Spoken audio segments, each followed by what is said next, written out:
What's up, everybody, and welcome back to the Terror Table for episode 104.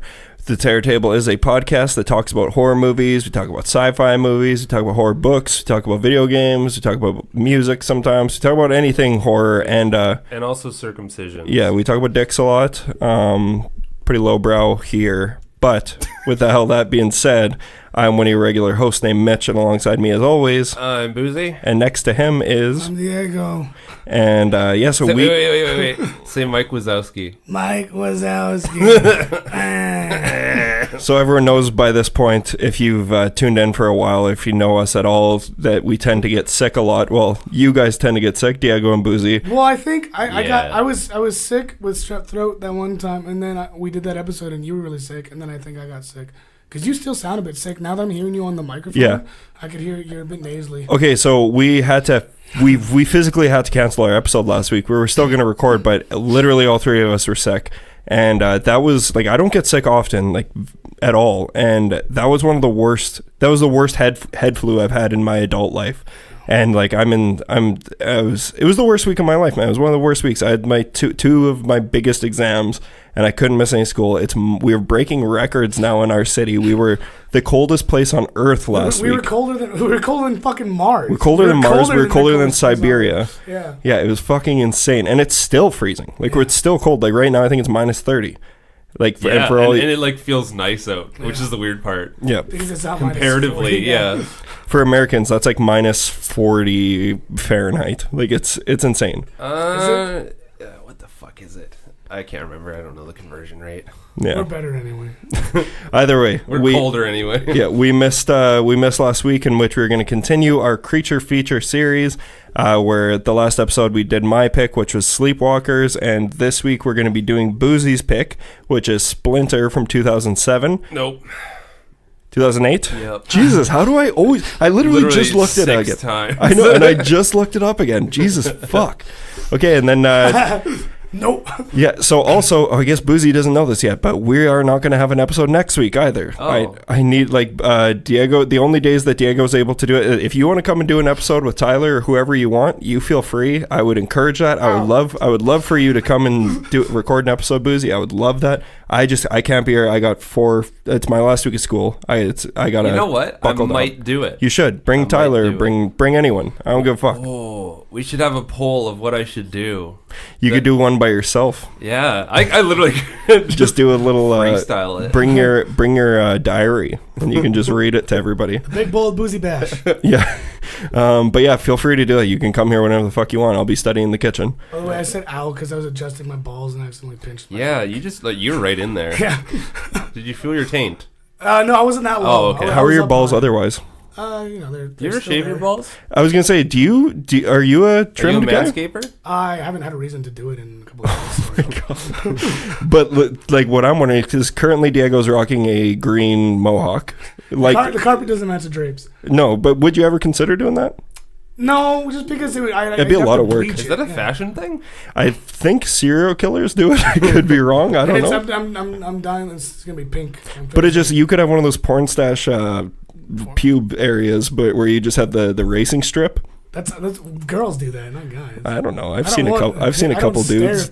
I've seen a couple dudes with that. What if there was? Granted, it's always touching my nose. What if there was like a criminal and all he would do is like drop down from places like Michael, but he would just slap you with his dick and run away? So then you like explaining it, you're like, what was some defining features? He had yellow pubes. Yeah. He dyed his pubes red, and they'd be like, APB, we're looking for a red pube monster. But they were in the shape of an upside down triangle. Tree. Oh my god, it was Triple H. What? Wasn't Triple H the upside down triangle guy? Who was what? What the fuck? Why are you trying to relate to us? Because let's start off with that actually. So what's the triangle thing in wrestling? Diamond Dallas Page. Okay, Diamond Dallas Page. I thought he was like AJ Styles does it now, I guess. But. Okay, so I think he's doing DDP. Yeah, no, I think he is. Admittedly, I am not a WWE wrestler. I've never been I was a wrestling fan when I was 8. You're a wrestler? Wait. But you said you weren't a wrestler. Did you hear what you just said? No. Admittedly, I am not a WWE wrestler. It's like, yeah, we know. Oh, okay. Like we're breaking some ground here. No, You take one look at you and people won't know that's not the case. Hey, that's not fair. Look at Mankind. I know that. I could be the guy with the sock. Is that the one with the sock? Mr. Socko. Yeah. Okay. So question for Buzi, Diego, and I guess anyone else. Bryson, I know for sure. Yep. Okay. Ken? Ken, yeah. Why are virgins all across the world mad about this Charlotte thing? What's this Charlotte thing? Because so it's just... Can I add context before this? Because I fell down a rabbit, and I am not shitting on what you guys love. No, that's fine. Because that's the things I know how passionate Buzi is, and I'm not going to be Jeff, and I'm not going to find something that you love and just want to fucking make you feel stupid for liking it. But I fell down a rabbit hole on Twitter today of conversations of people. Like, I don't know how it happened. Like like I said, when you guys got here, supposed to be studying? I'm in a West Coast Customs phase right now. I watched I watched all of the Resident Evil movies. Like I don't know what's going on with me right now, but I fell down a rabbit hole, and these fucking idiots are yelling at each other about this chart. I don't know what's going on. I want to know. So me and Buzi aren't. They were irrationally angry, me and Buzi real. We're not that kind of wrestling fan, or at least I'm not anyway. No, I'm not. I'm not extremely mad about it. These people, if they would have been face to face, someone would have been stabbed. The thing is, those are the people who are still like yelling about it as if because it's. If you don't think wrestling's fake, I love wrestling, but everyone knows it's fake. Yeah, but those are the people who are still like. This whole thing is just a marketing thing to drum up more drama and stuff for this WrestleMania event because it's supposed to be Ronda Rousey versus Becky Lynch. Because Becky earned it from Royal Rumble. And it's been building towards this big thing for a long time. And like Becky and Ronda were originally supposed to fight, but Nia Jax punched Becky in the face for real and busted her face, and she had a concussion and couldn't. Who punched her in the face? Nia Jax. She's this big Samoan. She's the unit. Okay, she's a unit. Yeah, she is the unit, and she fights men now.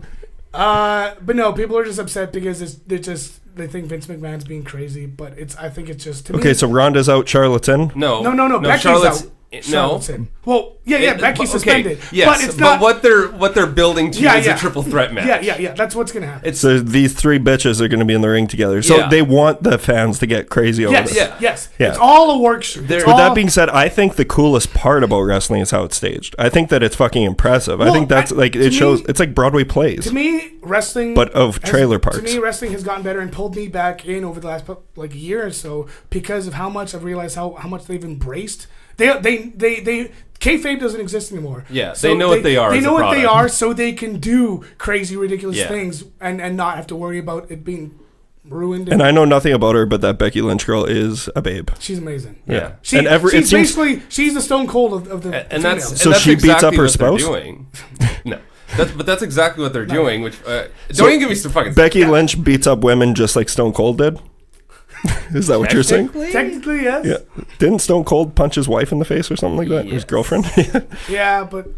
I love how I follow... Like, a lot of my friends are, like, hardcore feminists, but they're always posting Stone Cold memes. I'm like, do they know? Different times. It's a little weird. But, okay, I'm glad we could settle that. Because I just was curious because I was like, man, these people are, like, real triggered right now. And it's just incels. Hey, wait about what... Do you want to talk about AEW and Kenny Omega? Absolutely fucking don't. No. Actually, I do, but it's a different conversation. Do that on the Buzi Royal Rumble cast.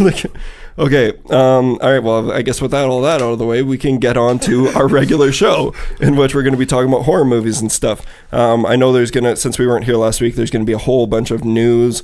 I have a bunch of Buzi doesn't. And I saved something too. We can talk about what we've been seeing. Can I start with one thing and then you will go on to what you guys have seen? Yeah. I was going to talk about this and what I've seen, but I've seen a lot, so I want to get this out of the way right now.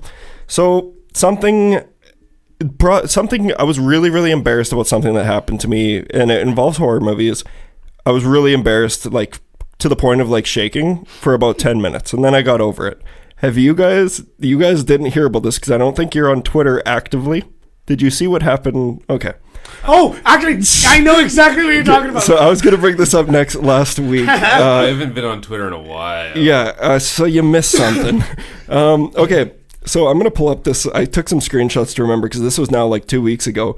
But friend and listener Alexis has been listening to Eerie International because they would fucking pester her nonstop. Be like, why is she listening to the Terror Table but not to us?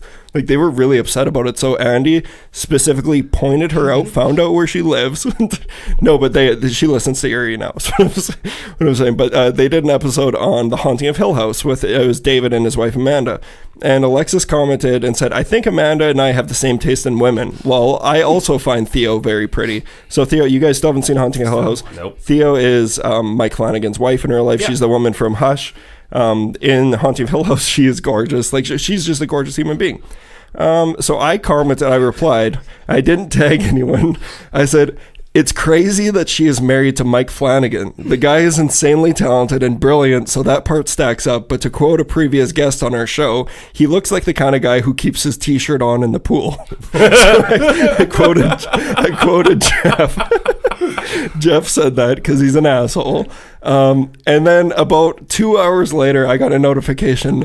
Mike Flanagan responded and said, nah, I take my shirt off in the pool. That's really cool. Yeah, but no, okay, so think about this for a second. We know that I think every horror fan on earth has a lot of respect for Mike Flanagan, whether you like all of his movies or not. But I'm like a Mike Flanagan diehard fanboy. He's like one of my favorite, he's definitely one of my favorite current directors. So this is the interaction that I have with him.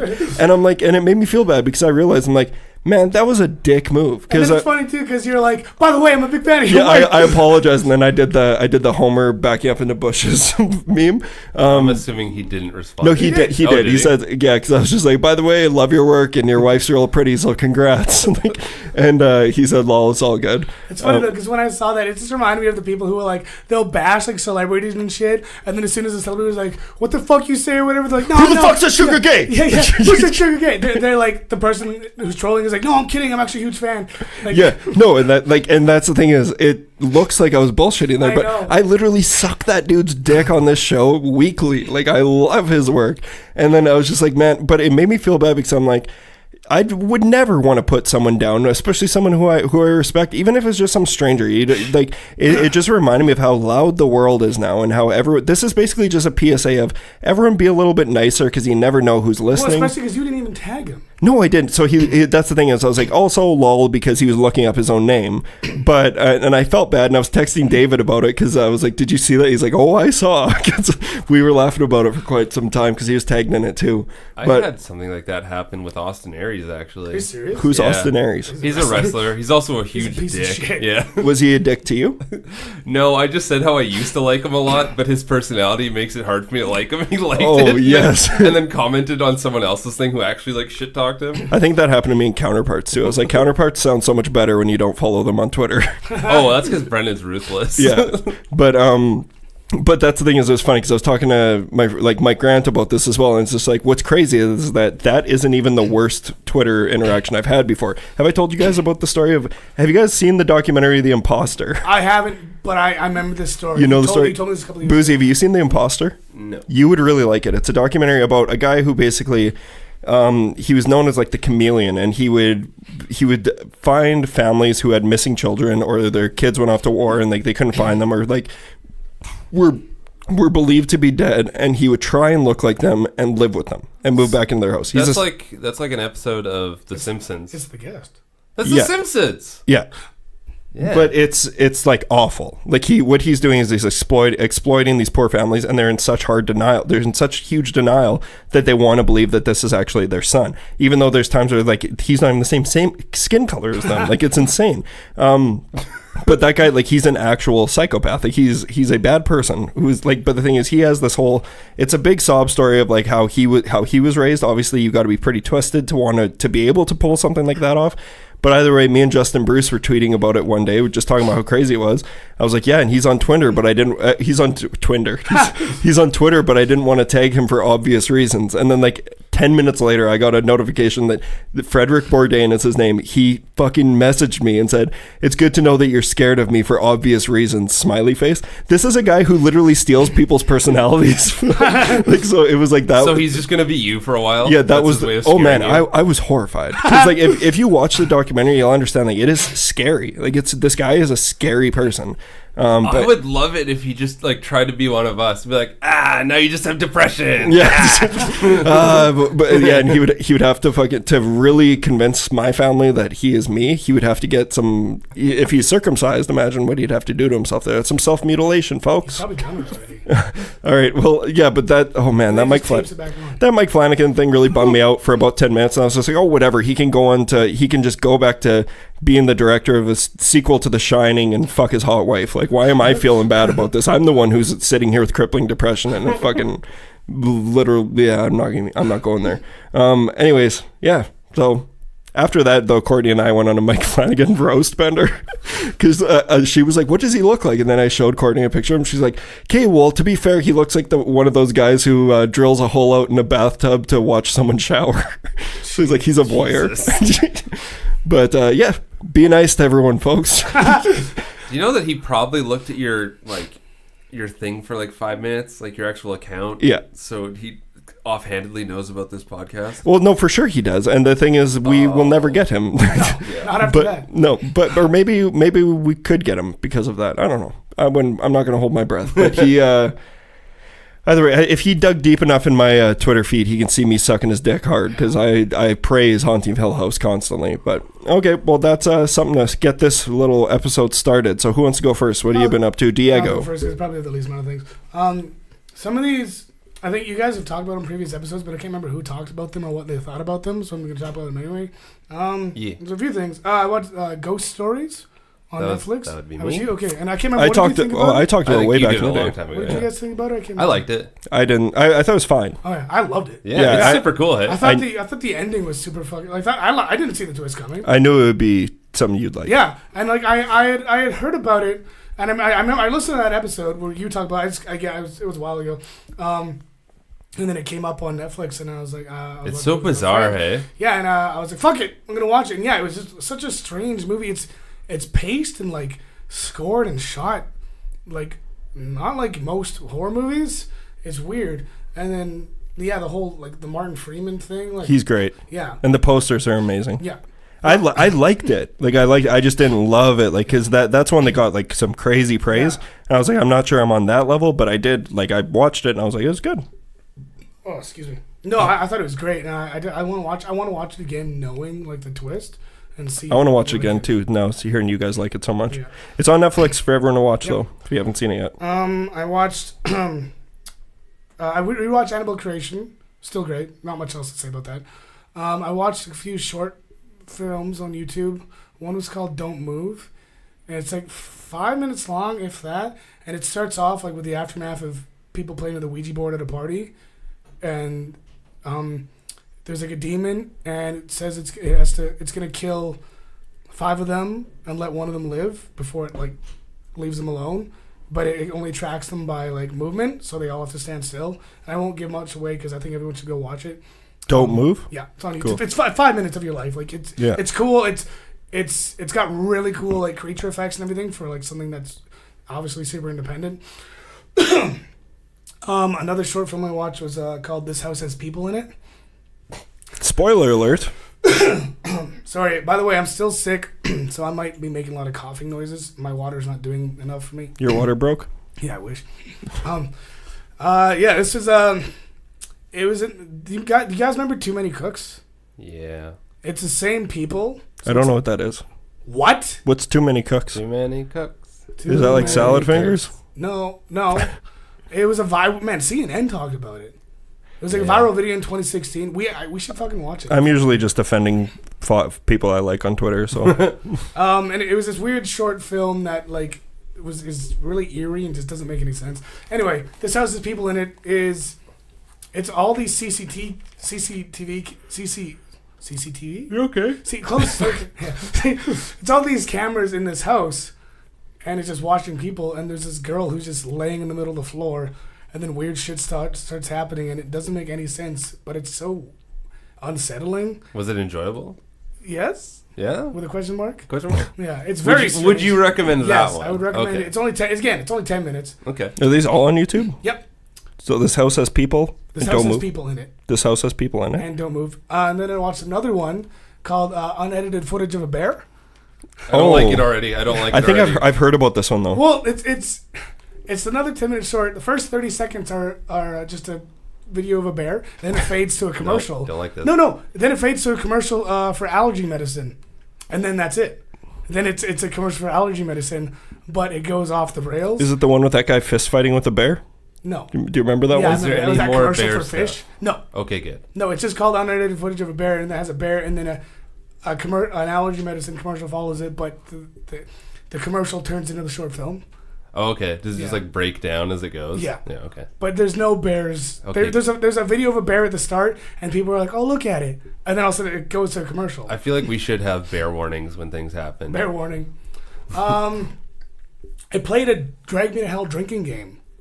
Ooh, I like the sound of this. Yeah, because I've seen the movie hundreds of times. And it's great. Me and my friend Aaron, we were gonna play a Harry Potter drinking game with a roommate, but once we got there, I brought movies too, and I was like, "Fuck it, you guys want to play make up a drink game for one of these?" So we took some rules that were already online, and then I put some of my own in, and you end up getting really drunk really fast with our rules. It's like anytime a curse is mentioned, drink. Anytime the Lamy is mentioned, drink. Anytime Justin Long is sarcastic, drink. Yeah. Oh my God. And it's stuff like just that. Poisoned. When the cat dies, chug your drink. And unfortunately, I just poured my drink, and then she kills the cat, and yeah. But it was fun, and it's Drag Me to Hell. Yeah, it's a great movie. I want to watch it again. I've seen it once and I can't remember it. I saw it in theaters. Okay, so it's amazing. Can I quickly a little tangent for you guys? Do you guys? So I read this tweet. This one guy was talking about how all of his relationships he's been able to gauge on what the relationship will be like by the name of the first movie that they see together. No. What's the first movie? Like, I'm just gonna say I got out of a 7-year relationship a couple of years ago, and our first date was Drag Me to Hell. Was it? Like, that's the funniest fucking answer for that. I know everything. So. Yeah, but Drag Me to Hell as the first one is fucking hilarious. That movie's amazing. And the first movie I saw with my first girlfriend was I think this is the name. Do you remember that? Is that Stay Alive? I think with Frankie Muniz? Yeah. Oh, and bummer. We dated for 5 years and yuck. Yeah. I don't remember. And any of them. I think one was Alien. I know that. I'm pretty sure Shrek 2 was the very first one. And Cinderella Man, I want to say, is in there too. Oh, that's a great movie. Yeah, it was. With Russell Crowe. It's no doubt though that those relationships didn't last though. Oh, well, and then when I'm just gonna say her name because who gives a fuck. When I was dating Ashley, the first movie we saw was the Godzilla. Like bummer. Yeah, and that became a loveless fucking relationship. That was boring. Well, that's what that movie is. Yeah. Just it's just going to be monotonous. It's going to try and suck all the bit of joy that you have left in you out of you. Courtney's our first movie that we went to is Independence Day Resurgence. So dumb fun. Yeah. Well, we fucking I hated it, but I had to tell her that I liked it because I didn't want to be that guy. I didn't want to be the film snob Mitch on first date. If you guys ever get married. You should just play it in its entirety.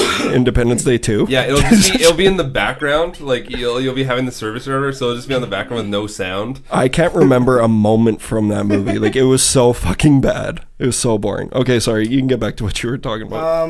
I ended up binging an entire season of a random anime. What is that the name of it? No. Oh. It's called Baki. Baki? Yeah, Baki. Sounds delicious. It was fucking really good. Like, it's a Netflix original, I guess. Though it's based off a manga, apparently. I've been getting real into anime again. I don't know why. It's all about fighting and just super violent fighting. And it's not it's got more substance or style than substance, but it's fun. And it's like, I think there's 13 episodes in one season right now, and I ended up watching it in 2 days. Hell yeah. Yeah, because it's just dumb. Like, it was when I was sick, so I wasn't really focusing on much. Yeah. So I just wanted to watch people beat the shit out of each other in the most ridiculous situations. You should try West Coast Customs. Fuck. I watched Abducted in plain sight. Yep. Okay, yeah. So you guys both watch it, hey? Yeah. So do you need sweet relief? Jesus. What did you guys think of it though? What? What did you guys think of it? Because I obviously saw it and I loved it. I thought it was awesome. I enjoyed it. I just didn't think it was as mind blowing as everyone is saying it is. Like, I don't get me wrong, I really liked it, but I feel like I've seen so many similar stories and stuff Yeah, to me, it blew my mind that I never... A similar story to that? Yeah, I don't think I have. I can't say I have. That's the thing. Like, for me, it blew me away because I'm like, I can't believe I haven't heard that story because it's insane. It's crazy, like with the brainwashing and all that whatnot. I don't want to spoil it. I just feel like as crazy a story as it is, the whole time, all I was thinking is, you guys are so fucking stupid. That's what everyone said, and that's what David different felt. Times, though. David, yeah, and that's the thing is David felt that way too. I understand, but like even that joke we just made about the relief thing, it's like you have to draw a line somewhere where if your buddy asks for a hand job because he hasn't got laid in a while, you probably should just say no. Yeah, see that's where you can't debate that they were like it's a little bit more than naive. So you guys mean to tell me if I asked one of you guys for I would 100% do it right now. Yeah. Well, I mean, you got to shave though. If it would make you feel better, yeah, and if you got rid of that little racing stripe. But no, like I know David was frustrated with it as well. I saw his Letterboxd review, and it's just like I get being frustrated because it's frustrating to watch that because it's also heartbreaking. And I think too, like it might be different for parents, people who are currently parents, because they're so protective over their kids. Like if you had a kid, you'd be like, "Fuck, I would never let that happen to my child" or something. Right? I literally just throw mine in the toilet. After Jesus Christ, put on some Kleenex and throw it in the toilet. Oh, that's you, man. I thought you were making like an abortion joke. No, that was last week. Not doing that again. No, I enjoyed it. But I have a segue now. So I watched that 2 weeks ago, and then we had last week off. And after we watched Drag Me to Hell, we just wanted to watch. We watched Maniac. The Elijah Wood one or the original? Jan Broberg is in that movie. Jan Broberg. Oh, what? She gets her fucking scalp cut off. No, that's not her. It's her. That is not her. It's 100% her. That is not her. It's 100% her. You looked it up. We looked it up. Like from Abducted in Plain Sight. Yes, like the girl who actually got kidnapped. She's in Maniac, and she gets her. She's the one who's like naked. The original one. No, she's the the Elijah. In the tub. She's the one, the older lady in the tub, like the art snob. No fucking it's way. Her. Whoa. Yeah. I don't believe you. I'm 100%. I'm looking this up. Yeah. That's some 6 degrees. Holy fuck! Yeah. It is her. So I was like, this is how she copes with her life. Is what the fuck? Like you've seen the Elijah Wood remake. Oh yeah, I own it. Yeah. So yeah, the girl once the French girl's having the art show and Elijah Wood goes and there's like the older woman who's like being snobby and he follows her home and kills her in the tub. That's Jan Broberg. Weird. Yeah. What the fuck? Cause I watched Abducted in Plain Sight the week before and then my friend. That's so weird. Yeah, we were watching Maniac and that scene came on. I was like, why the fuck does she look so familiar? I'm like, I feel like I just saw her in something. And then I was like, Pop, we gotta pause. I'm like, we gotta look this up. I go to IMDb and I was like, holy shit. Oh yeah, I guess they said that she was an actress, but like you wouldn't expect her to be in anything with notoriety. Yeah, you expect like the Pornhub thing to be at the start. And something where she fucking gets like brutally murdered. Scalped. Yeah. That is fucking nuts. I can't wait to tell Courtney about that after because we just watched Maniac when I was on for a rank interview and fuck that movie so good. I love that movie. Yeah. So good. Yeah. But yeah, I thought that was that's crazy. It was interesting that I decided to watch Abducted in Plain Sight. Yeah. And then it just random happenstance. Just snowballed. That's crazy. Well, would you guys recommend people watch Abducted in Plain Sight? I do. Because it's on Netflix. Yeah. Don't get me wrong. Like I really enjoyed it. I really liked it. It blew me away. Didn't think it was, I'm just a guy who can't stand reenactments. Yeah, and that's the one thing that movie did not need the reenactments. I don't think any good documentary needs reenactments. But the thing is, I was just so enthralled by the story and how bizarre it was. But yeah, that one scene, it's impossible not to laugh because it's so fucking bizarre. Yeah. It's crazy. Well, yeah, watch Abducted in Plain Sight. And then the last thing I did is I finally beat Dark Souls 3. You've done that before, though. No, I haven't. Really? Well, I beat the main. What? How was it, by the way? Sorry, this is just like a segue of my own here. Tyler started replaying all the Dark Souls, so me and my other roommate, literally just sit and watch him play. We're on 1 right now, and he's going to play all of them. Is it like remastered? Yeah, the remastered one. And it's so fun to watch. I rarely find enjoyment in watching people play video games, but something about it is so fun. Yeah. Especially because he keeps getting killed over and over and over in all these different points. Well, sorry, anyway. To me, in my opinion, Dark Souls 3 is the best one, like gameplay-wise. It's just so I have something to look forward to. The pacing is so much better, and I just love the boss fights in that one more. Yeah. I had beaten Dark Souls 3 originally on my Xbox One, like when it first came out, but I never got any of the DLC. And then for Christmas, I got the Game of the Year edition for PS4 that had the DLC. So I finally played through it, and I beat it in the DLC. And to Jeff, Sister Freed wasn't that bad, but Slave Night Guile fucked me up. Oh, he was talking about Jeff. The last time, when we were here, we were talking about that. Oh no, he texted me because he was asking about Neo, and I told him I had got the Dark Souls 3 with the DLC, and he was like, "Oh yeah, this one boss fight's a bitch." But yeah, that's the thing is, I always I want to play a Dark Souls game, but I never played them before. But I just think Their that might be a little time too easy for me. Yeah. I knew I want Never you. gets old. I actually want you to play those games and to see what happens to you. Man, I don't need to nap while I'm playing video games. Yeah, you want something that's more engaging. I want something where I can have my eyes open while I'm beating like it. Red Dead Redemption. Yeah, I wanna exactly. walk That's slowly, what we were trying to allude walk to. slowly in a camp and eat food. And I want to pick up sleep. my pears and I want to fucking wanna milk my milk my cows, cow. clean up the manure. Yeah, I want to say howdy to everybody. Yeah. But I think that's it. Cool. Okay.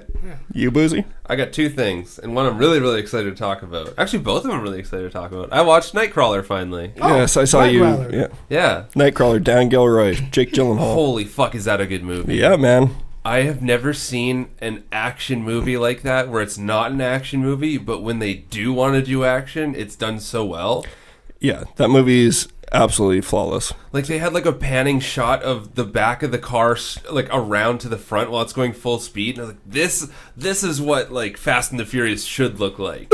Yeah, kind of. You should watch. I talked about this on like an episode, like maybe in early summer. You should watch a series on Netflix now called "Shot in the Dark." I think that's what it's called. Yeah. Because it's based on real life people who do that. Really? That's cool. Yeah. Yeah, it was very interesting, and it was nice to see. It kind of made me sad, but it was nice to see Bill Paxton again. Yeah. Oh, yeah. That was the last time I saw him in a theater. Like, because I saw Nightcrawler in theaters.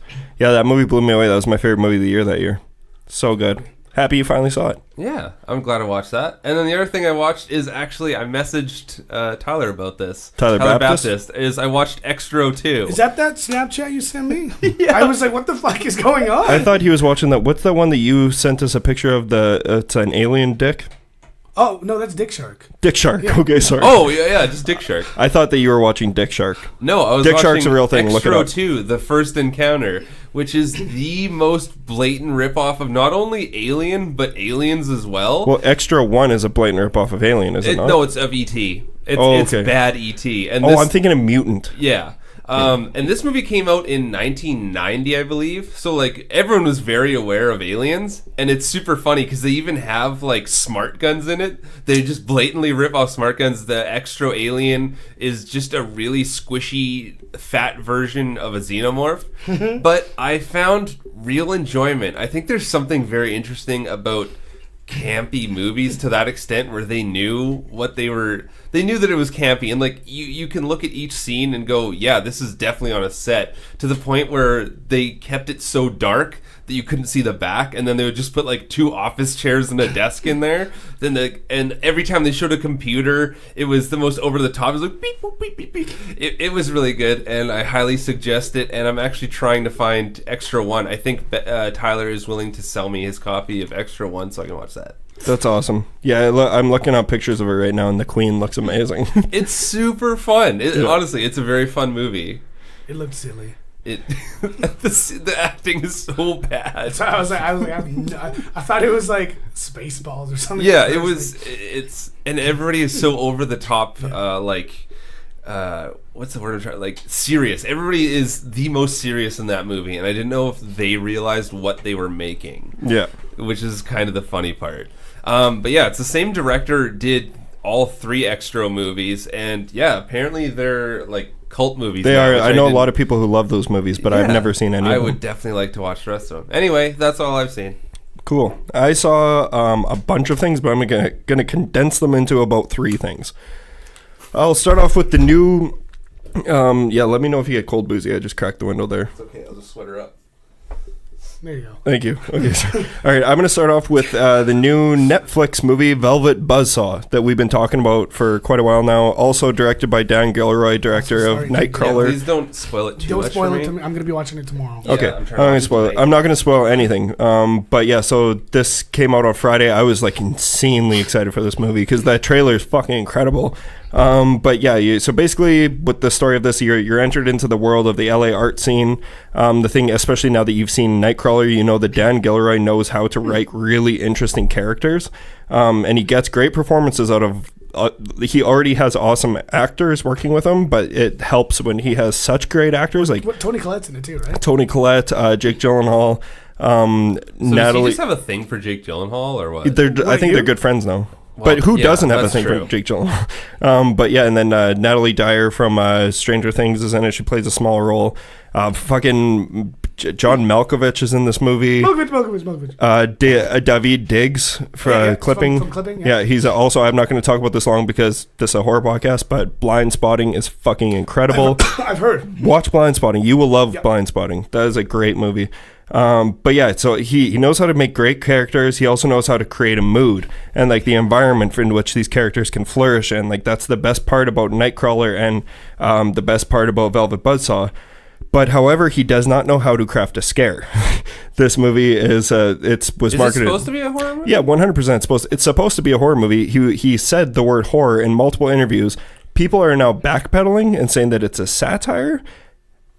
I fucking hated this movie. It is horrible. And like, I've heard. Sorry to jump in. I've heard it's very polarizing things. Like have you heard one person say it's good? Yep. I haven't heard anyone. Yeah, I've heard tons of people. Courtney say liked it. I've heard tons of people say they. Wait, you just said one right there. No, because even Courtney said she was trying, like, and that's the whole time I was trying because I was so excited for this movie. And I was like, no, the first half hour I was like, no, this is great. Like I'm really into it. I'm like, okay, yeah, it's shitty people doing shitty things in a shitty environment. But I'm like, I like that kind of stuff. So, but the thing is, as it kept going on, I was like, oh no. And I was like, because it reminds me of the number 23 in some senses. Like it's.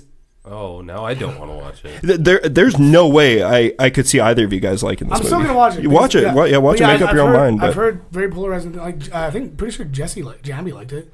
No, he said it was like he said he wants to see it again. He was convinced that I was gonna love it because he saw it before I did. Yeah, we were texting about it, and then when he saw my Letterboxd review, he's like, "Holy shit! I had no idea that you were gonna." I saw him on Twitter last night talking to someone saying he thought the story was weak, but he thought it was entertaining or something. It's definitely it's entertaining, but it's also like it's a 2-hour movie, which is a problem.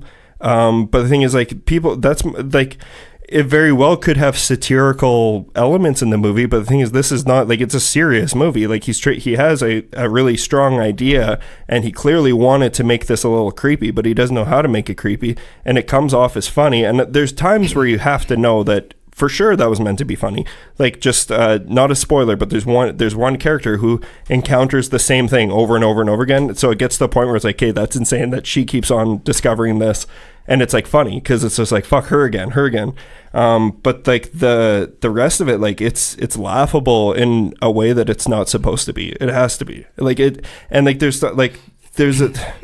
Man, it was just, it's pretentious film. Like it's pretentious people in a pretentious environment, being shitty people, doing shitty things, worshiping shitty art, and like it's just the worst of humanity. But the thing is that there's no real payoff for you there. Like, at least that's how I felt, and I know a lot of people feel that way because I looked up reviews about it afterwards and saw what else people were saying. So I was like, because when we finished, I was just like, it was a letdown, but I didn't like hate or anything. And then I went and took a shower, and while I was in the shower, I was thinking, I'm like, holy fuck, that was bad. And then I just kept it snowballed, and I just like, I've developed a strong hatred for this movie now. It's for sure. I have a tough time believing that anything will disappoint me like this year because I was so excited about it. And like, I Pet Sematary and It have to really shit the bed for me to be like super bummed out because I don't even have that high expectations for Pet Sematary, but I don't know, it was pretty rough. Like, there's a real line in this movie where he's screaming and saying, "We've lost the true value of friendship." But maybe they did. Oh my god! You guys can watch it if you want. I'm definitely still excited to see it. I'm interested for this because it seems like it's one of those Hold the Dark things where like everybody's Hold the Dark is a much better movie than this. No, but you have so much backlash off the bat. What's good for you, because Buzi likes to like things that I don't like, I just made, like, because I am positive there, like, I would be willing to bet my mother's life that Buzi would hate this movie if you didn't just hear my review. Now that you heard my review, I think you're probably going to like it a little bit. Well, okay. But the thing is, and for me, you have to remember that I also really enjoyed the Cloverfield Paradox. Yeah, but so I want to talk to you later. I thought Cloverfield Paradox is more entertaining. Yeah, but I mean, in the fact, like, because you guys hated that movie. I didn't hate it as much as everyone else. I just thought that it was that was a huge letdown. But I didn't like. I didn't like it either, but I don't know. I wasn't like angry. But the thing is, like for me, if a movie will still entertain me and everything, like even if it's not the greatest thing in the world, I'll still like it. Like I thought this was boring though. Like it was boring. Like just 5 minutes ago, you said it was entertaining. The first little bit, like the first half, I was just saying I was entertained by it. I was liking the first. I might have said that. I definitely didn't mean it, but I could have sworn I would have. What I would have said is like redacted. The first like half hour, 40 minutes or whatever, I was like kind of into it, and then it just started like really losing me. I'm still gonna watch it. No, I want you to watch it, but I'm just gonna report on that. I thought it was doo doo. Another thing that I watched that I think definitely Diego would really like is a new movie called Pledge. Have you heard about this? So Pledge, I'm going to pull up the IMDb synopsis because it's been 2 weeks. Pledges? Yeah. Okay, so... Holy, this guy's ahead of the curve. Directed by Daniel Robbins, written by Zach Weiner, and Zach Weiner is one of the main characters in the film. It is a group of college freshmen pledge an exclusive fraternity, but soon realize there's more at stake than they could have ever imagined. Oh, no. Their buttholes are in danger. And it is... Okay. I don't want to like overhype this for everyone because I just thought it was a really enjoyable movie, but it's the way people are describing it is it's like Hostel in a sorority house, but I don't think it's that far into the torture porn area. I wouldn't say that it is, but I was gonna say you lost me at Hostel. It starts off with the energy like super bad, but then it goes in a direction of cheap thrills. Okay. It reminded me of Cheap Thrills okay, with like I'm not saying that's as funny as Superbad or that they have as much charisma, but what makes this so much better than Hostel is that the characters are so fucking likable. Like the guys that you're with are so funny, they're so likable, and you genuinely care for them. So you're like rooting for them to get themselves out of this bizarre situation. They don't. Yeah, it's not an amazing movie, but I definitely give it a thumbs up and say check it out if you want something along those lines. It definitely feels like something I haven't seen in a while, so that's what was cool about it. No. I'm just going to condense all these down because I'm not going to talk about them all. I watched all the Resident Evil movies. So I watched from last episode. You were in the middle of doing that. Like, well, last episode I talked about Resident Evil 1. I watched Resident Evil Apocalypse all the way to the final chapter. I'm exhausted just hearing that. Previously, I had not. I checked out after Afterlife, which was the fourth one. I went to that in theaters. I was like, nope. Enough is enough. No more of this.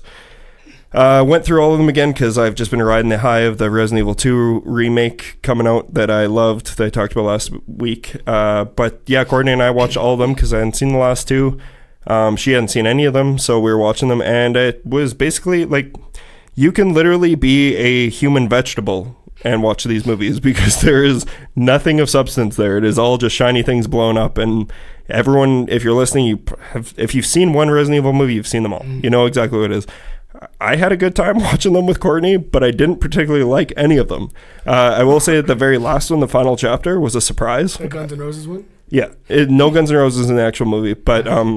Bullshit. Yeah, like it... false advertising.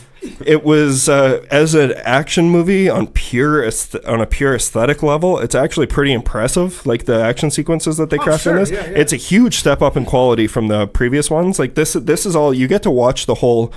evolution of, I know that the Matrix came out before even Resident Evil 1, but like when they really these movies really started just biting the Matrix, and then there's even a point where it comes like everyone always associates these movies with Underworld, and it's like Underworld and Resident Evil, they bite each other so much that it's just like it's like a Yo Mama rap battle or something like that against each other, and like they're biting each other, and it's entertaining to watch. But I think the Underworld movies are much better. I actually kind of like a lot of those Underworld movies. I'm going to second that. The thing is with those movies, too, it's that they have their own original lore, so it's not like they could fuck up or disappoint people. But it also feels like they at least tried to focus on a centralized story.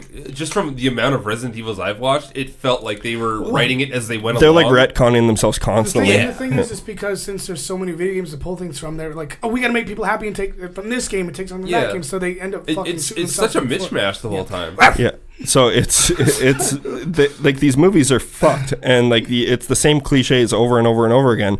But like on a pure entertainment level, like when I'm not going to keep being that guy who just talks about, I've been under a lot of stress lately, and like watching dumb, stupid shit like this has been awesome. Yes, could you please give me relief? No, but I've been. No, but like this has been awesome for Courtney and I. Like whenever like I'm not studying or I get home from school or something like that, we put on this really. We're in a phase of, we watched Air Force One last night. Yeah, I saw it. I was like, what the fuck? We're watching all these '90s crime movies, and like it's just like it's perfect, man. Broken? What? No, but I think I'm broken in a way that I always wished I would have been. I'd never want to be fixed. If Broken baby, baby, if this is broken, if this is broken, what? I don't know what that is. Is that a we're WWF? wrestling things? Yeah. Okay. Either ways, yeah. Like, that's about all I'm going to say about those movies. Except for I'll finish it off with saying that after I enjoyed Resident Evil 2 so much, the video game, that I picked up Resident Evil 4. Quick note on Resident Evil 2, actually. Somebody made a mod for the PC version. Because you know the other name for Tyrant is Mr. X, right? Yeah. Somebody made a mod where instead of his footsteps coming, you hear, and it gradually gets louder as the closer it gets, X gonna give it to you. Really? Are you serious? Yeah. Man, that would piss me off even more. So like, I saw a video game playing, and it's like, instead of all of a sudden you hear like, dun, dun, dun, dun, dun, dun, dun, dun, oh my god, and that like, would drive me nuts. And then he fucking opens the door and it's like, X gonna give it to you. Yeah. Man, because that is the most infuriating thing in the world, having that tyrant follow you around. Wonderful brother Diego. God. But yeah, so like after I enjoyed Resident Evil 2 so much, Jesus, stop, guys. I enjoyed it so much that I ordered the HD remaster for Resident Evil 4. Yeah. So it's the same controls and same gameplay, just cleaned up graphics, and it's like cleaned up to the sense where it looks like a PS3 game, basically. What are you buying? What? Oh my god! If you get Courtney in here, she will. Because I put in like 25 hours in that game. Because I finished it. I finished Resident Evil 4, right? No, he'd only played 3. Shit. But okay, so Resident Evil 4, I've always said, is my favorite horror game of all time. I can just say now it's my favorite video game of all time. It's fucking so good, and I had so much fun going back to it. It's insanely difficult to get used to again because the controls are so different. Like, that's why they actually for the HD remaster you could switch the controls so it feels a bit better. Exactly. Yeah. So, but yeah, so like I played it through like that, and I got it on the Friday after I'd gotten sick. So it was the Friday, like we recorded on the Monday, and then the Friday, and I just had the worst week, like the worst possible week. And putting this game on just made me feel so much better. And like this game is genuinely scary.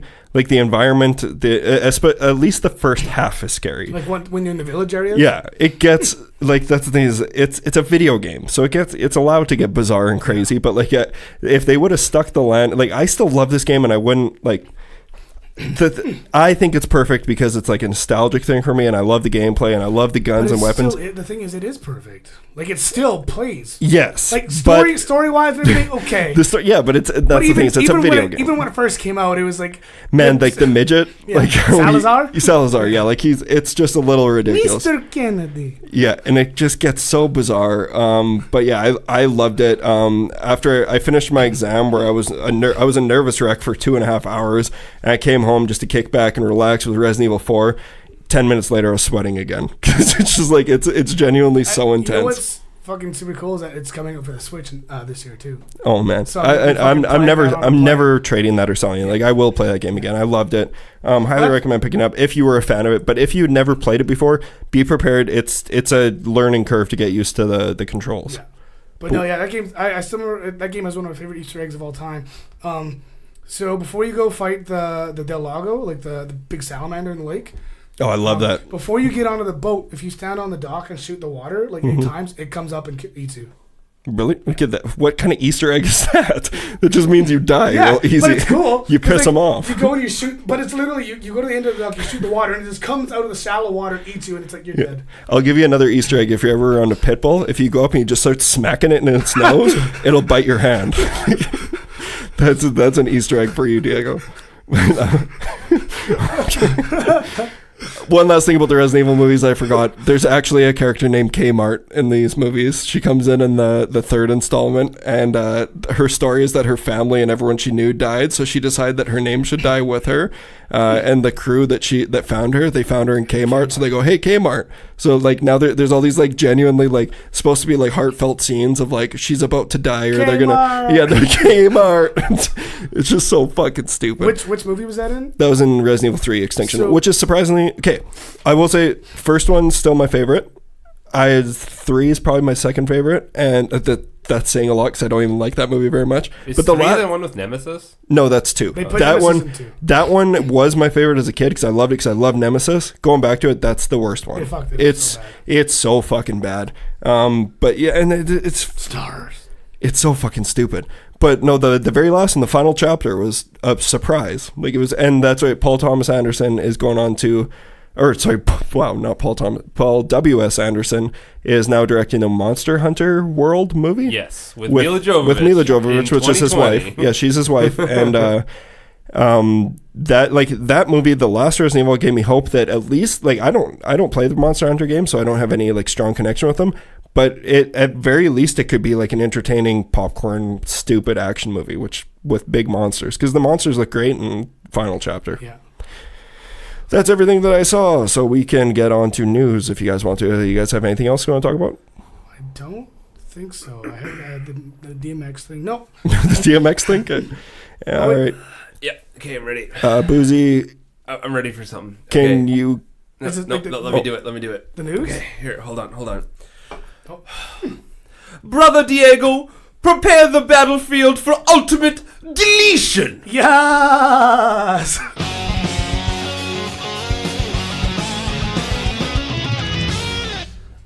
Detective Butt Stuff, you found my secret underground lair. I did a voice. I did a voice. Thank you for that. We appreciate your service. That's Detective Butt Stuff, arch nemesis. Tommy Wiseau has a horror movie coming out, and it's called Big Shark.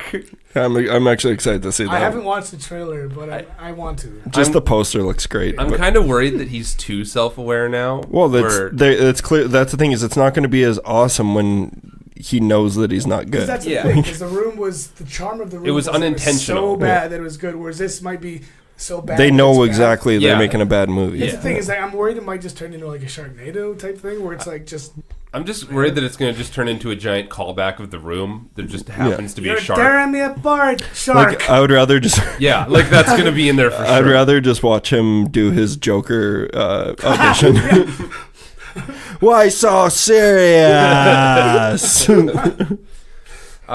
Next up, big old rest in peace to Larry Brandt, who was the writer for Halloween Resurrection. I actually did read the article, and I was looking through everything else that he wrote.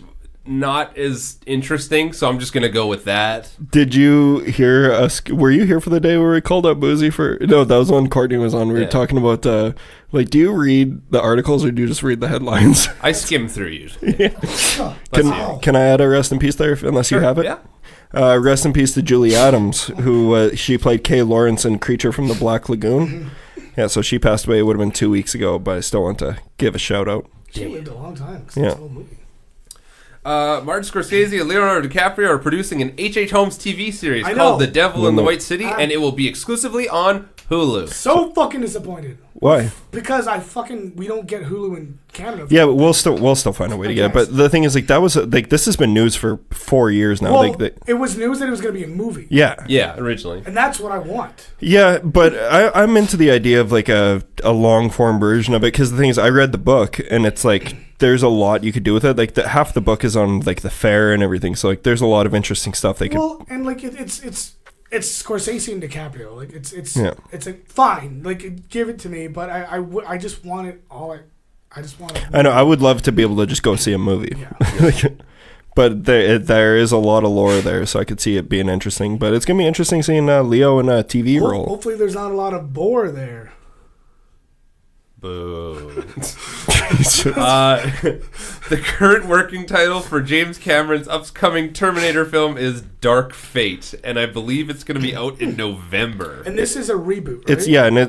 It's a sequel, but it's they don't have to reboot anymore because they have that massive timeline they can dick around with. But it's a Tim Miller movie. I'm excited for it. Like, Tim Miller, director of Deadpool, is doing it, and like I think it's going to be really good. Hopefully, I have hope. It should be fine.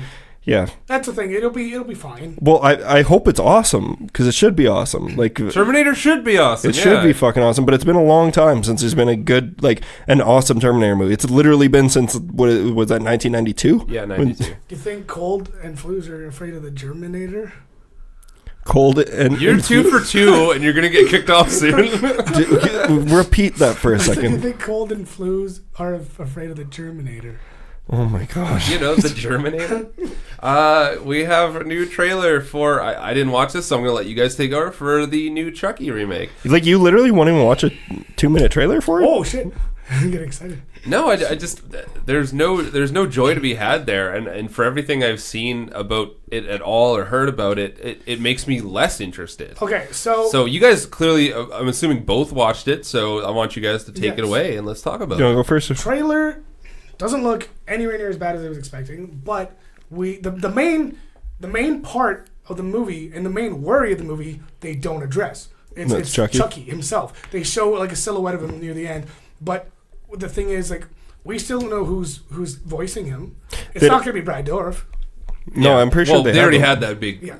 I'm pretty sure they have a voice for him now. Let's see. Yeah, I'll check. But I don't know. Like, it doesn't show anything though. And it looks fine. Like I like the mood they're going for, and the atmosphere, and I like Aubrey Plaza.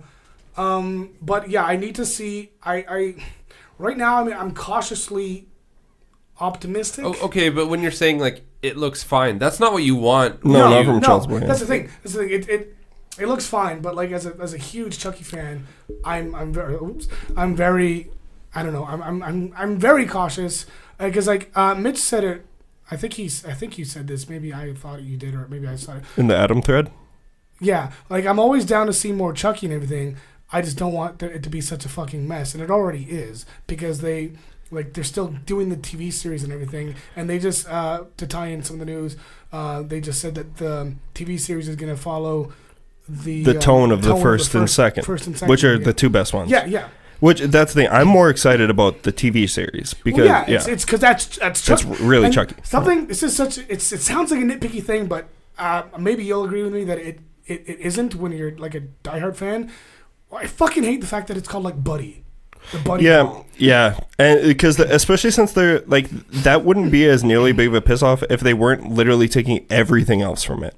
Like how it's a good guy. Like they have they even took the font from the original Child's Play on it. Yeah, but that's the thing is like I don't think that it looks that bad, but they also don't show you anything. They don't show you anything. Yeah. So it's hard to gauge. Here's where I'm at with this is like I'm a huge Child's Play fan. I'll watch anything that happens. I didn't like Cult of Chucky. I liked Curse of Chucky, but I'm more interested in the sci-fi series that's going to be coming out. But with as far as this movie goes, like it's not going to ruin my life, and it's not going to affect my life honestly in any way. I get it is a huge bummer for Don Mancini and all the creators behind it. Like it's such a spit. It's a spit in the face to all these people who are still making a Child's Play series, and they're making it for the big screen, and they're not including them. They asked him to produce, which would have just been putting his name on it. He wouldn't actually have done anything for it. They just wanted to be like, hey, look, we got the blessing of Don Mancini. So I'm obviously rooting for Don Mancini. I'm also not rooting for Child's Play to suck. I hope it's good. Definitely. I want it to be good. Yeah, that's the thing. but I'm in the best place for this movie because I have zero fucking expectations for it. Like I'm so like my Caro meter is insanely low for a Child's Play movie. To take from Buzi's Caro meter meme thing that he posted, but like I still like I'm going to go see it that weekend.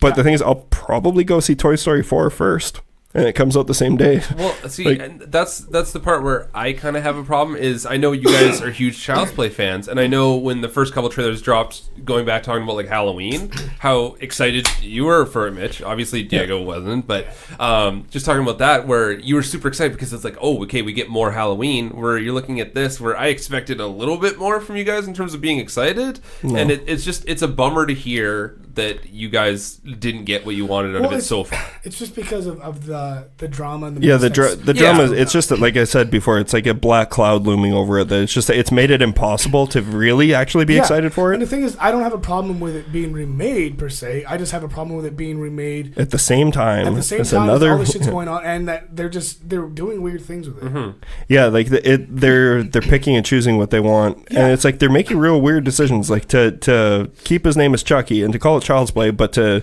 name it Buddy. Like I know that is a nitpick, but I agree. I see where you're coming from. I don't think it's a nitpick when you look at levity of a series where it's that big of a deal. You need to stick to these things, He's especially a good if guy, you're doll. doing especially if you're doing a remake. You should be catering to all these fans who've stuck with you through some good movies, some not so good movies. So it's kind of a bummer that they would choose to do that, and because they're just going to go, you guys are going to watch it anyway. Who fucking cares? I think either way, this movie existing is going to get more eyes on the original Child's Play again. So like that's the thing is like there's going to be a whole new generation of kids who didn't even know that this was a real thing, and they're going to find out about the TV series or they're going to find out about the old movies, which is a shame because this is like now we live in a world without video stores.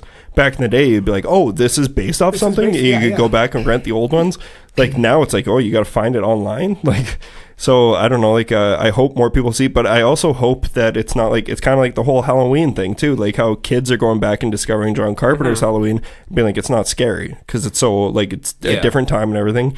But the original Child's Play is a fucking classic. It's awesome. And Child's Play 2 is my favorite of the whole series. The factory is the best scene in the... Child's Play 2 is bonkers. Like, it is where it loses a lot of its scare factor in that movie. But even one could debate the same thing about the first one. It's a voodoo doll. Like... But I don't know. Okay, my one other question with that is the whole time when I know we're drawing parallels with Halloween again. The whole time Halloween was coming out, they were talking about how faithful they were, and they were trying to respect the original. With what John Carpenter had built and everything, and they brought in all the right people. It seemed like. Do you feel that it's not the same? It's completely opposite. So I guess the root of my question is. Was this movie made with actual care in terms of a license, or were they going, we have the name, it's money. It's money. It's money 100%. And that's unfortunate. Yeah. Well, yeah, because that's It is 1,000% money. Like, and who knows? We could be pleasantly surprised. I hope we are. I honestly hope that you guys are as well. I hope I am too.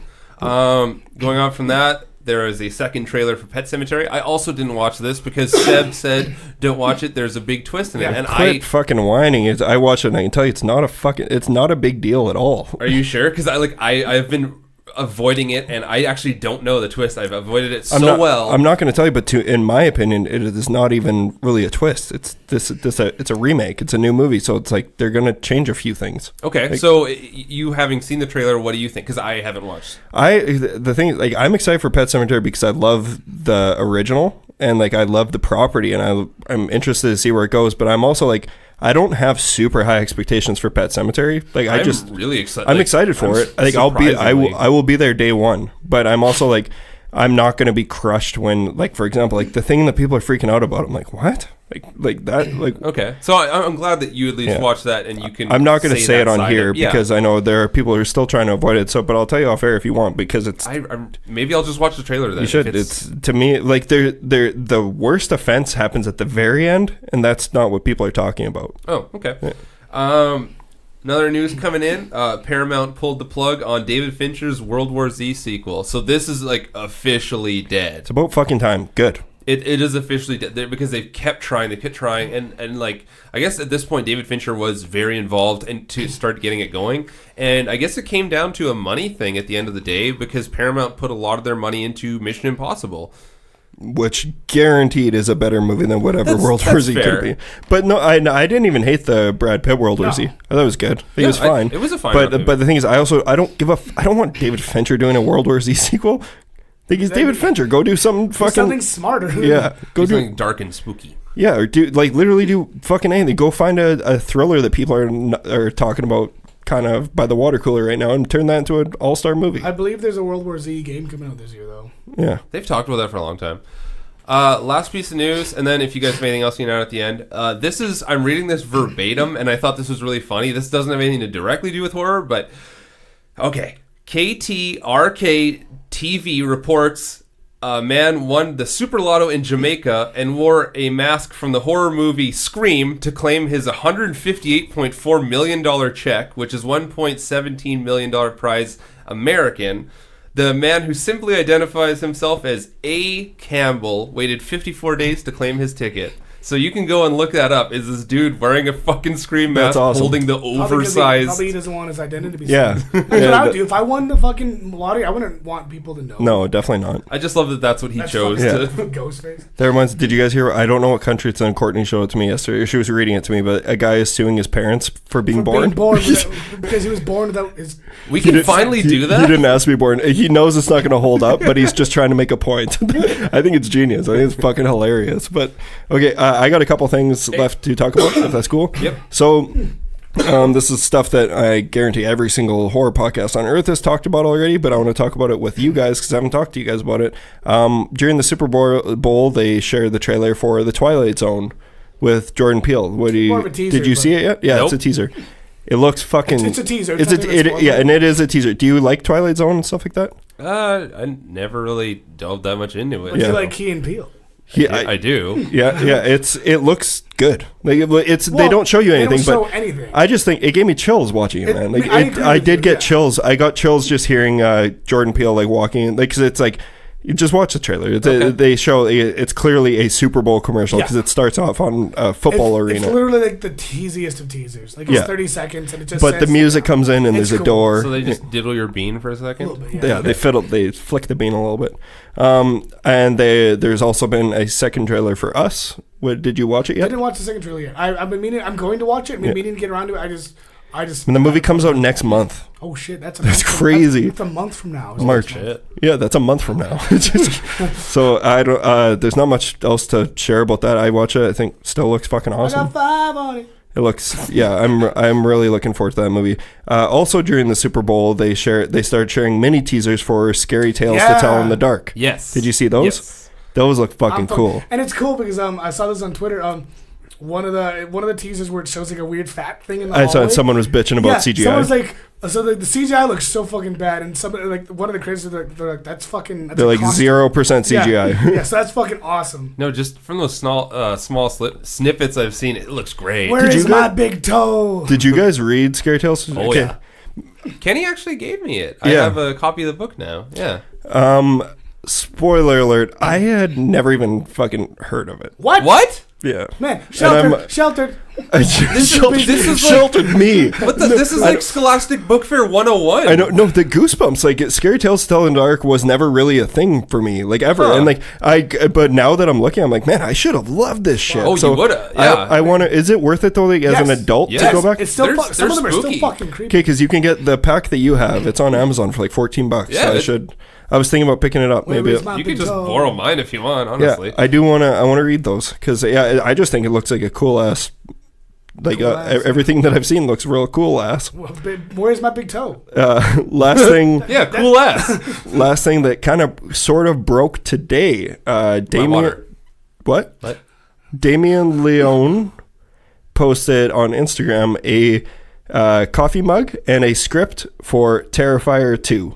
So we are getting a Terrifier 2. Art the Clown Return. Diego and I were the ones who really enjoyed it. You were not crazy about it.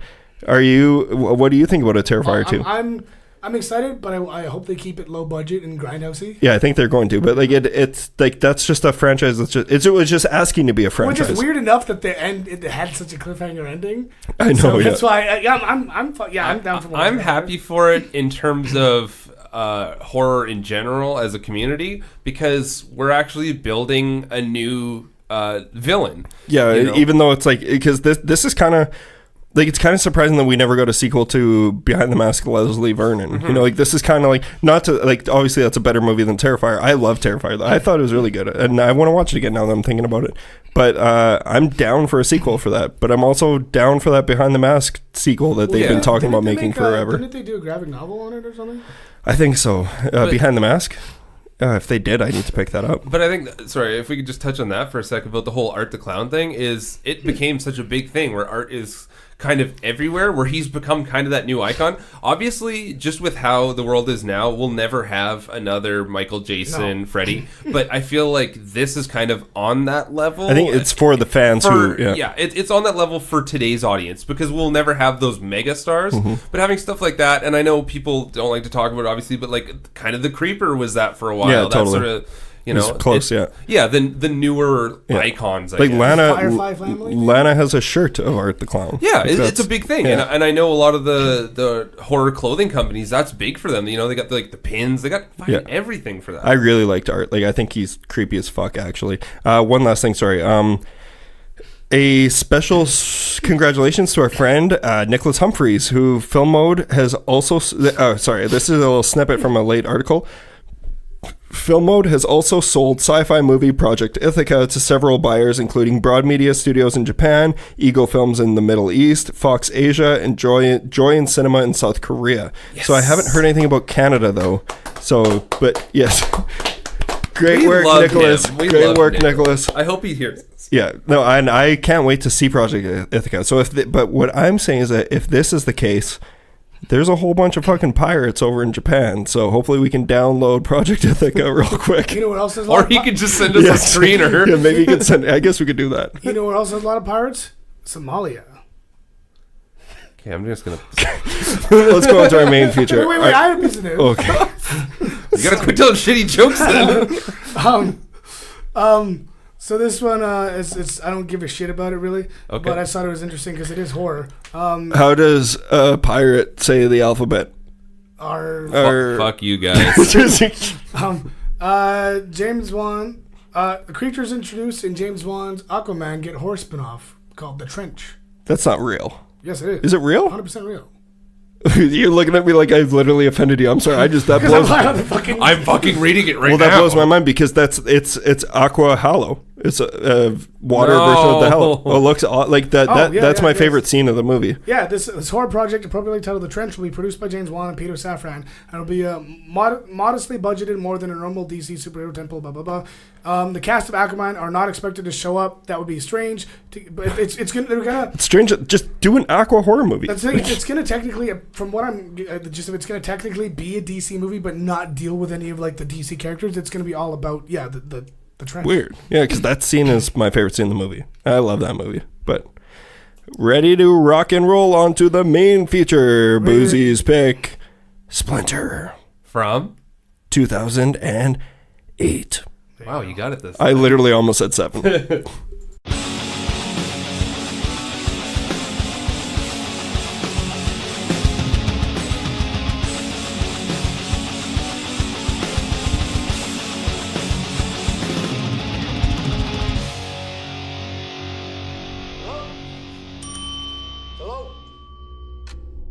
Sorry, I didn't. Get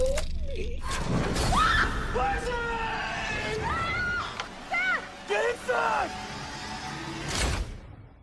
What was that? Move away from the glass. It tracks us somehow. We gotta get out of this gas station. Wait. Stopped. I think it's gone. Drop the gun. You're under arrest. Get in your car. There's something out there.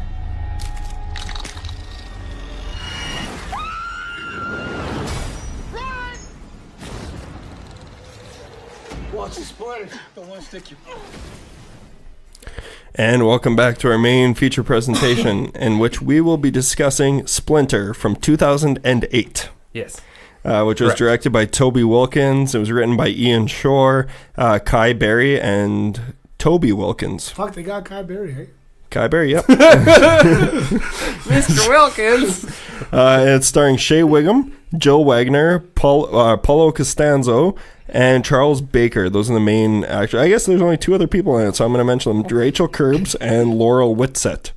And Splinter is the story of trapped in an isolated gas station by a ferocious splinter parasite that transforms its still living victims into deadly hosts. A young couple and an escaped convict must find a way to work together to survive this primal terror. This was Buzi's pick, and now I guess we can start off with that. Buzi, what made you want this? First of all, I want to say you mentioned this on our very first episode. Did I actually? You did. I remember that because I was like, that sounds awesome. I want to watch that, and I never did. And you and me hadn't seen it until this, right? Yeah, I hadn't seen it. I watched it 2 weeks ago. Like, I was ready for last week, but then we all were dead. Yeah. So why'd you pick this movie? I picked it. It's kind of along the same lines of why I picked when we did that episode on The Bay. It's a movie that I really, really enjoyed, and it was just like I had nobody to talk to about it. It just felt like nobody had seen it. So I was like, yeah, you know what? Let's do that, and it's got a spooky monster, so that's why I chose it. So it's a creature feature.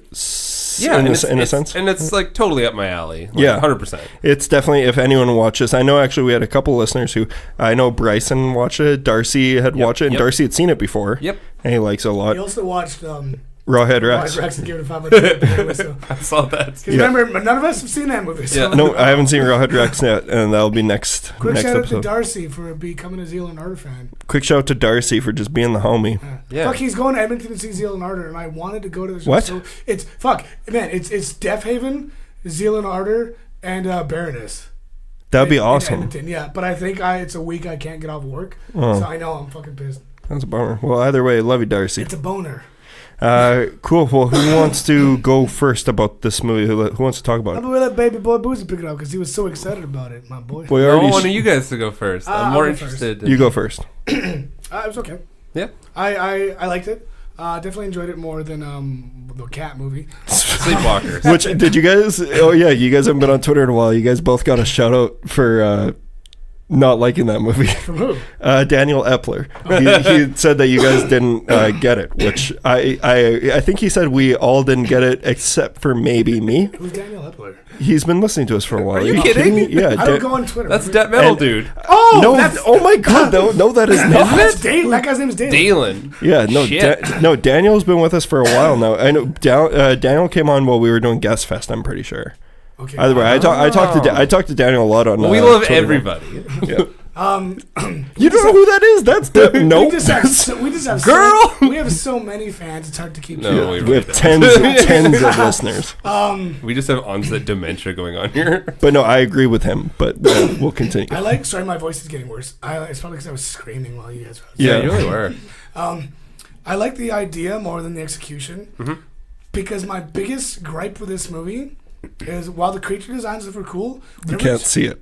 that's the thing. Whenever it showed anything, the camera was worse than the Transformers movie.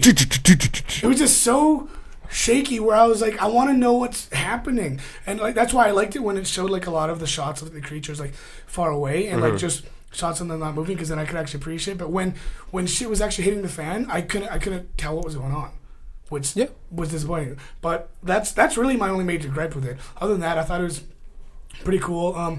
Definitely low budget, but they make it work really well. Yeah, they're working with their budget, and that's totally justified why they'd be doing that. It was just a weird like oxymoron of a movie to watch, because I was like this. I could tell this movie's low budget, but at the same time they're doing it really well. So it's like it felt weird. I don't know what it was. It didn't sway my direction of what I felt about the movie. But watching it, I was like, this feels strange. Like I haven't seen a movie presented like this before, just because of how good it is for a low budget movie.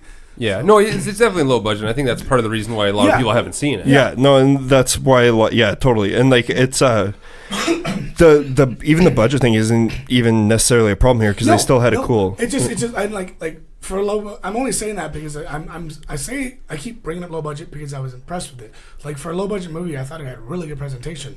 Yeah, well, not only that, but this is before Shea Wiggum was really even discovered, in the sense, like, because he's been in so many things now, from Captain America to he was in an Agent Carter TV show, which I really loved.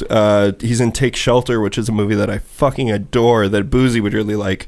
I'm gonna write it down. Yeah, Take Shelter. It's not a horror movie, but it's Michael Shannon, and it's about, like, he's basically has dreams that there's going to be a plague coming his way. It's very, very realistic, and he's building a bomb shelter for his family. Yeah, it's like my old band, like my old pop punk band. I wrote a song about that movie. I loved it so much. Oh, cool. Yeah, it's a great movie. But yeah, Shea Wiggum's in it, and he's in American Hustle. He's in the new movie Vice. He's in the Bad Times at the El Royale, First Man, Sicario 2, Narcos. Did you end up watching that, Bad Times at El Royale? No, not yet. Okay. But I plan on it. He's in The Wheelman, which is a really cool Frank Grillo action movie. On Netflix. Yeah, but I really like Shea Wiggum. So it was cool seeing him in this movie. That was an immediate, like, I always get excited when I see that he's in a movie. So that was a big selling point for me. Or do you want me to take over for a little bit here? No. Because we can bounce back and forth too. Yeah, you know, the thing with this movie, since it was so contained, is that there's not a whole lot for me to really like elaborate on because it did take place mostly in one area. I don't think there's a lot to digest here. No, that's the thing. There's not a lot to digest. It was just a good movie.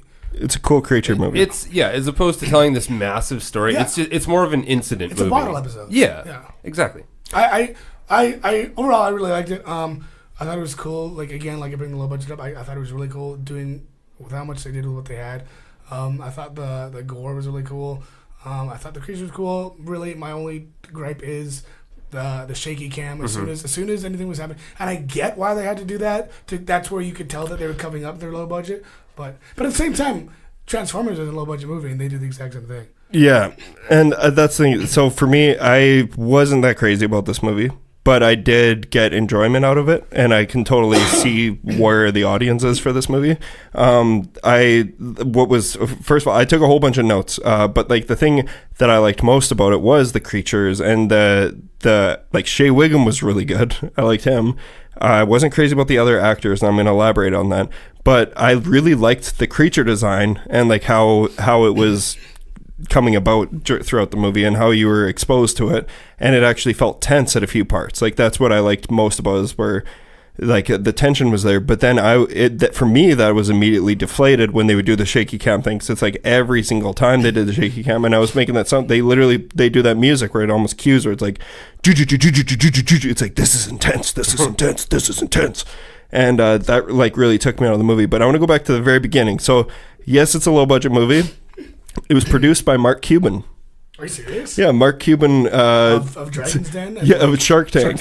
Yeah, like this was before he went on to be a billionaire mogul and Shark Tank host.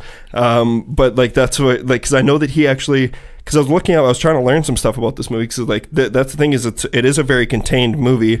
And it's like it's not like a deep, elaborate story here, which is totally fine. Like you don't need that in a type of movie like this. It's just like, I like Phone Booth. That's a really good movie.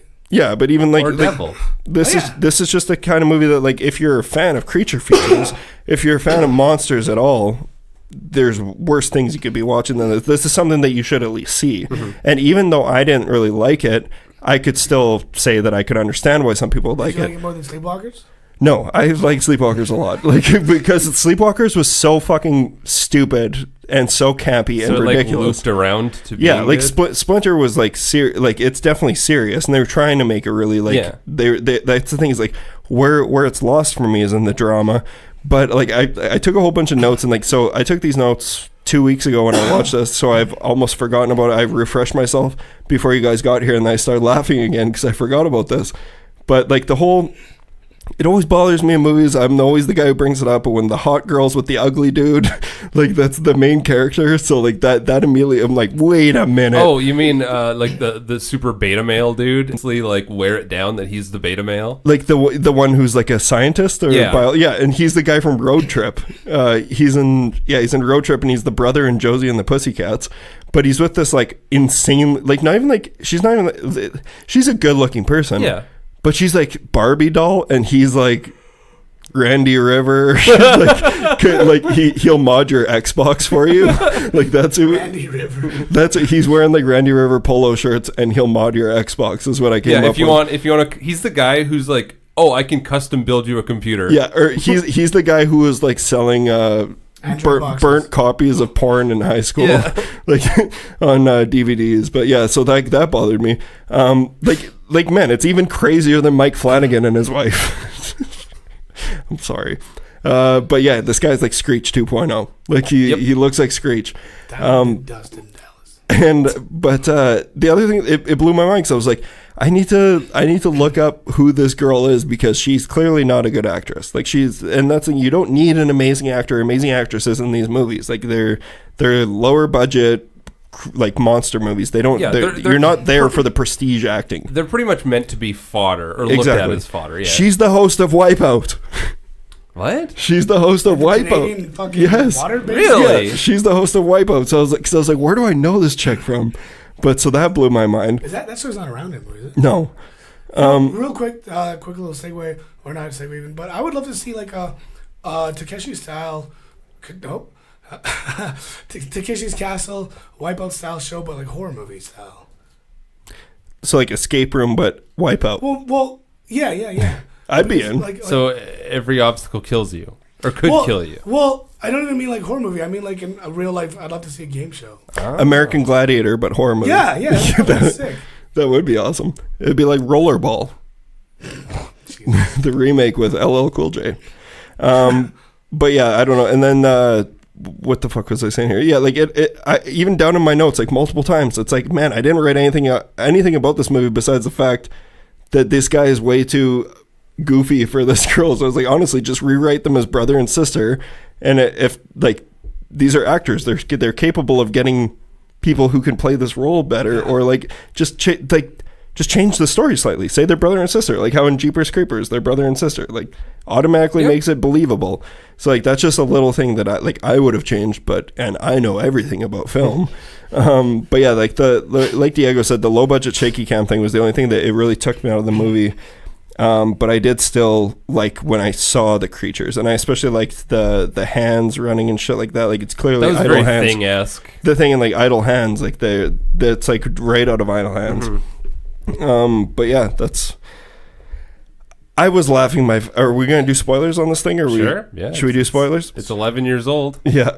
I was laughing out loud for like 10 fucking minutes when this like apparently biology genius was trying to amputate his arm with a box cutter. Yeah. Like, oh my god.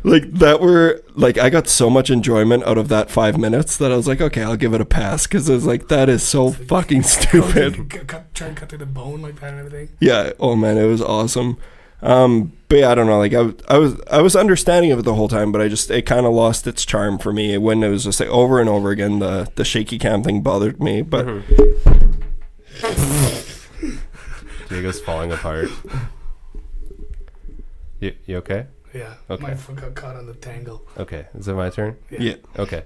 Okay. So at the start of this movie, when you have all the characters meet up, when they have the whole hostage taking thing going on, everybody did a terrible job. Like it felt like everybody was in a learning to act class. Yeah. And I will like it was really bad at that point, and it felt like training wheels, because it felt that after they kind of got comfortable with each other, there was a little bit. It gets better. It did step up a little bit, but there's also so much that they could do with it, because a lot of it was in the writing.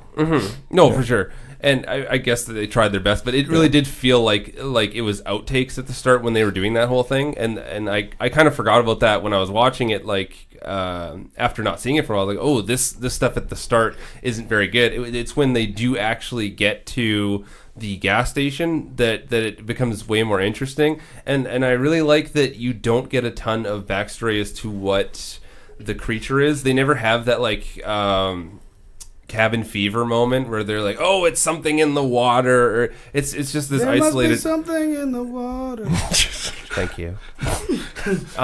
Yeah, I really I really enjoy that the creature it just assimilates everything around it, and I one of my favorite parts is where the torso comes out and attaches to somebody else and becomes a bigger thing. I will say most of it is just practical effects. There is one scene at the very end where you see a full shot of the creature and it looks really bad. It's actually a full CGI shot, and that's right before they blow up the whole gas station.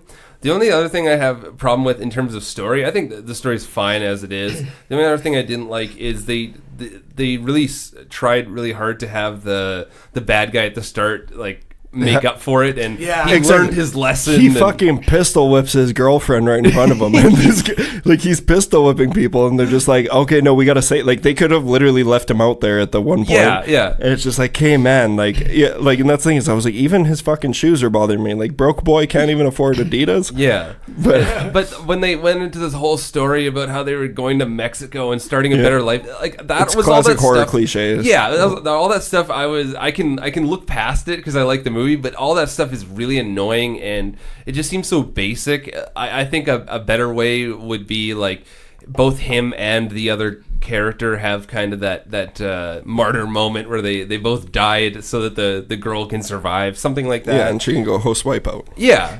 Exactly. But I thought it was fun. Really enjoyed it. I liked the ending a lot. I'm trying to think. I like some of the stuff where they had to kind of figure out what the creature did in terms of, because they were just basically using one location, right? They're just entirely in this gas station. So like the whole thing about like grabbing the walkie-talkie from outside, I thought that was kind of fun, even if it's highly impossible that any of that stuff. It was just kind of cool that they had that kind of moment. And then the whole like refrigerator thing, I thought that was kind of interesting, where they're going, okay, they're like monitoring his temperature constantly. Yeah, exactly. It's stuff like that where it's really like not plausible, but at the same time it served the purpose of what it needed to in the movie. Exactly. And like, because the whole point of these types of movies is they want the audience to think about, what would you do in this situation? And like, that's the point of survival horror movies and survival video games and all that kind of stuff. And like, that's what makes these movies so interesting. So that's why a lot of times, if you're not going to have super elaborate cool kills, you need to have really interesting characters. And that's where or character development. Yeah, exactly. Or like have them do even slightly normal human stuff. And like, that's why one of my biggest gripes with the movie is that they discovered they're like, fire is its weakness. Motherfucker, fire is everything's weakness. Like, fire can literally obliterate anything. That'd be one of the first things I would try. Yeah, exactly. I think we'd be perfect for those situations. Yeah. Like, we'll just burn whatever the fuck it is. Yeah, but it's like that's like the first thing you fucking do. Like, the only thing that isn't weak to fire really is zombies, because they don't feel it, and then it just creates a fire hazard. I thought that one scene, they actually did a really good job of tension, is when they were trying to distract the creature by lighting off the fireworks in the back, so that the guy could go through the front, and the thing kept attacking the fireworks, and then all of a sudden it disappeared. Quiet Place did it better. Yeah, no, it's just one of those. It's one of those ones that if I would have discovered this at a like Rogers Video, I would have loved it. Like just as something like it's like. Oh, we can't fucking go back in time now, can we? No, we can't. I wish we could. I miss Rogers Video. No, but I can definitely see why you like this movie. And I think it's a fun little gem. It's there. Yeah, like I know this. It's a cop out answer. Be like, there's worse things you could be doing. But the thing is, like, it's actually, if you're into creature movies or monster movies, like I picked this movie. Like, I feel like I didn't intentionally pick it apart, because I never want to pick it apart, but they made it really easy for me. But I also don't despise this movie. Like, I don't hate it or anything. Or if you're into getting wood. What? Splinters. Oh no. That's 3. Get the fuck out. I don't know. I can see why people would enjoy this movie, and I still would be fine with recommending it to people. Yeah, no, me too. I would give it, like, if we gave it a score, I'd give it like a 7. Yeah, and I think it's very underrated, and kind of came out in a time where there was a lot of junk kind of going on. Well, yeah, and I'm glad we finally watched it, because I remember you've been talking about this movie for a long time. Oh yeah, I have like a list of things I'm trying to slowly put in here. It falls into the line of like those like wrong turn sequels and stuff like that, and it has a similar feel to it, but it's always impressive watching these ones that were made not on a studio level. That makes it felt like there was actually some intent by everyone to make an enjoyable film. And for all I know, that practical effects could have looked like shit to begin with. That's why they were doing it. But from what we saw, I thought that it looked cool. I liked it was like a porcupine type deal.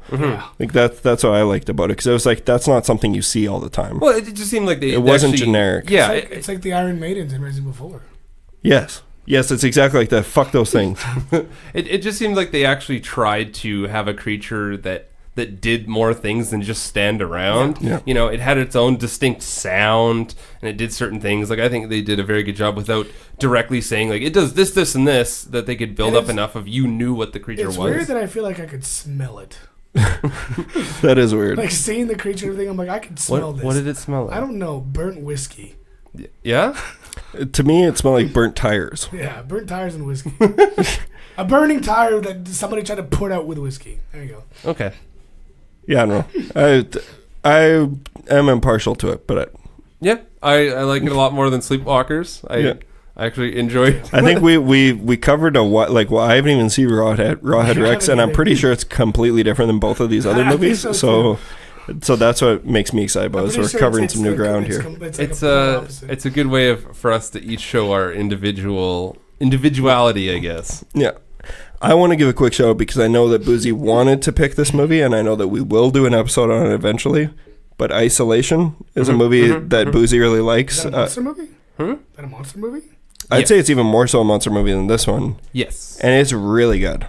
So we'll talk about it eventually, but that's a movie, and it's got I got that in my back pocket for like picks. Yeah, now I'm happy you chose Splinter because, not gonna lie, I did kind of coax you into like, I was like, not saying that you should pick Splinter, but that'd be cool if you pick Splinter because I wanted a reason to watch it. But yeah, if you're into, like, since we only have like, Rawhead Rex is our next episode, if you're looking for more monster stuff, eventually Rawhead Rex is not our next episode. Oh, are you doing an episode next week? I will do an episode next week. Okay. And I wanted to address that right now. I will put it up for everyone to see, so they'll probably see it before they hear it. I want suggestions about movies that you can do, and I will find myself a co-host. Perfect. Yeah. It'll be a surprise. Just Surprise! Don't get a co-ghost. That's 4. All right, you guys want to wrap it up? Yep. All right, so Buzi, we'll see you guys next week. Like, I don't want to intrude if there's a chance. Oh, you will intrude. Okay, because like that thing is like, if there's an off chance that I can make sense, it'll be at my house, I'll pop in or something like that, or it'd be. I mean, it is your house. Yeah, but like that's depends when you choose to do it. But yeah, obviously, hopefully, you guys will get an episode next week from Buzi or Buzi and myself. And I am actually going to actively try and find another person to be on here. I don't want to name it right now because I want to surprise people. Cool. Yeah. All right. We will see you guys soon. Thank you for listening. Instagram, Facebook, and Twitter. Fuck Victory Records. Remember. All right. Good night, everybody. Bye.